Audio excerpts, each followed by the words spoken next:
What do you call cloth in Igbo? Aqua. What do you call egg? Aqua. What do you call bed?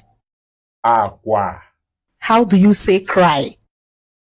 Aqua. Now, how do you say, is the seamstress crying because chicken laid eggs on the sewn cloth she kept on top of the bed? Nwaanyị na-akwa akwa ọ na-akwa akwa na ọkụkọ yiri akwa n'elu akwa ọ kwara akwa dị n'elu akwa.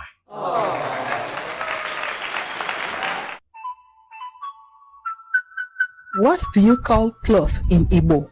Ekwa. What do you call egg? Ekwa. What do you call bed? Aqua. How do you say cry? Ekwa. Now, how do you say, is the seamstress crying because chicken laid eggs on the sewn cloth she kept on top of the bed? Nwaanyị hụ na-akwa ekwa ọ na-akwa ekwa na ọkụkọ yiri ekwa n'elu ekwa ọ kwara akwa wụkwasịrị n'elu akwa.